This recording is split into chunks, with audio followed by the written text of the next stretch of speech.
The story I'm going to tell you is called The Widow's Lazy Daughter, and it's from Ireland.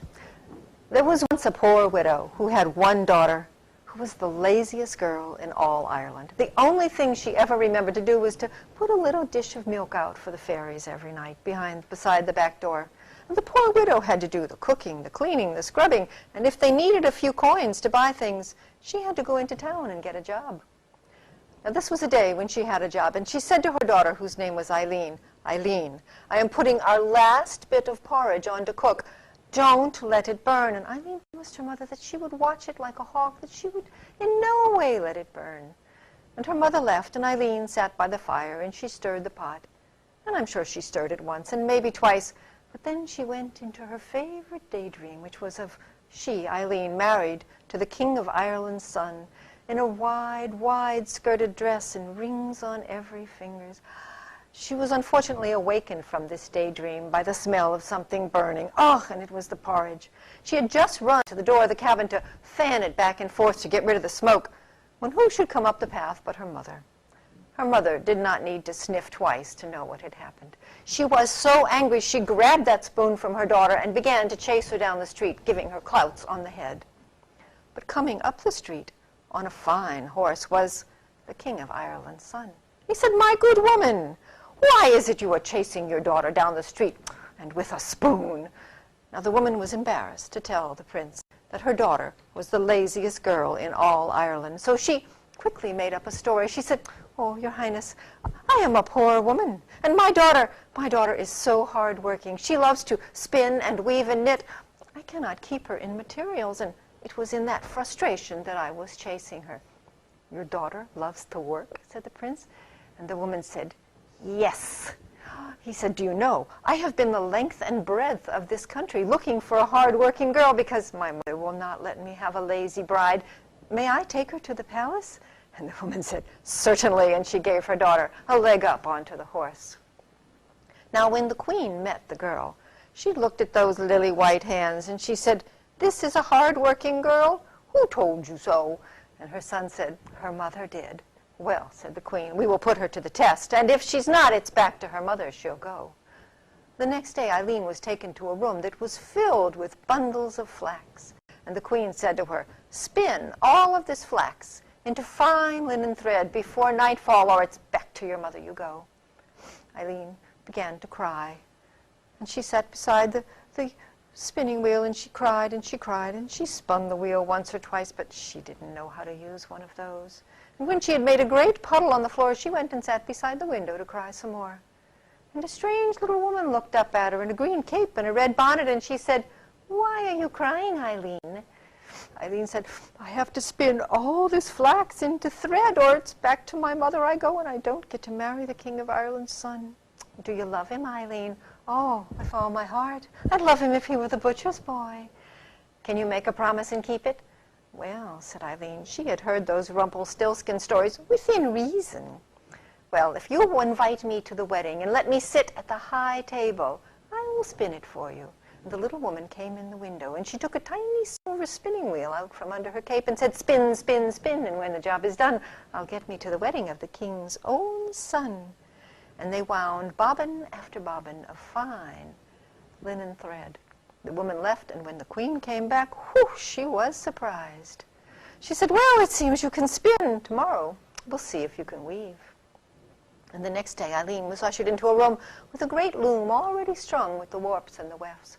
"Spin all that thread into linen cloth, or it's back to your mother you go."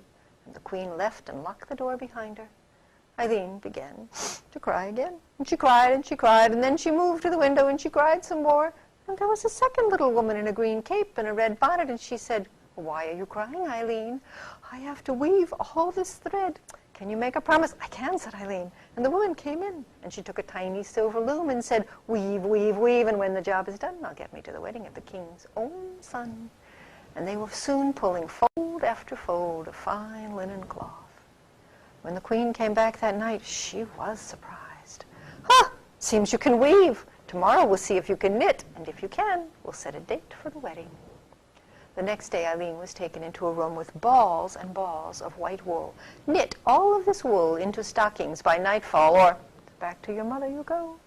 She handed Eileen a pair of knitting needles and left. And Eileen played with those needles. She clacked them together, but she didn't know what to do with them. And she began to cry, but not too much.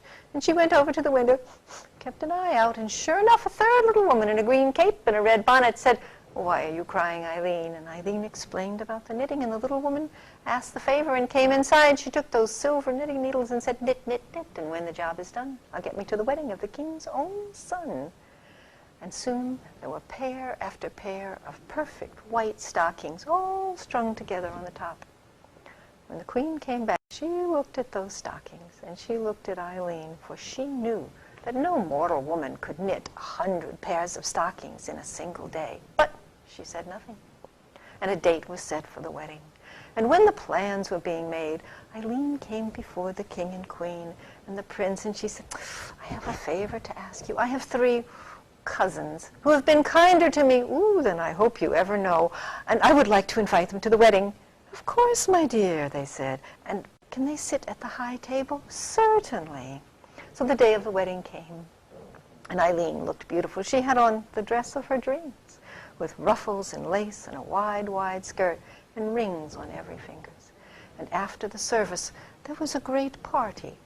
And when in the middle of the party, there came a knocking on the door.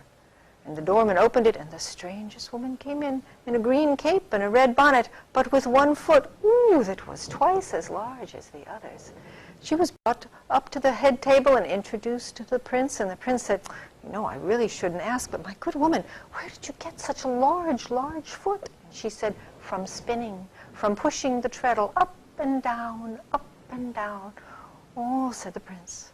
And soon a second woman knocked at the door and came in, and this one had 1 arm that was the usual size, but the other one hung down twice as long. And the prince said, "Oh, my dear, where did you get such a long, long arm?" "From weaving, from throwing the shuttle back and forth and back and forth." "Oh," said the prince. And soon the third woman came in, and she had a nose, that was out to here. And the prince said, "Oh, my good woman, where did you get such a long, long nose?" And she said, "From knitting, from counting the stitches with my nose." And the prince looked at the 3 strange women with the big, big foot and the long, long arm and the long, long nose. And he looked at his beautiful bride. And then he turned to her and he said, "You'll never do another lick of work again as long as you live." "Just as you like, my dear," said Eileen, "just as you like." And as for the king and queen, they thought that having a daughter-in-law who had the blessing of the fairies was even better than having a hard-working girl. And that's the story of the widow's lazy daughter. Thank you.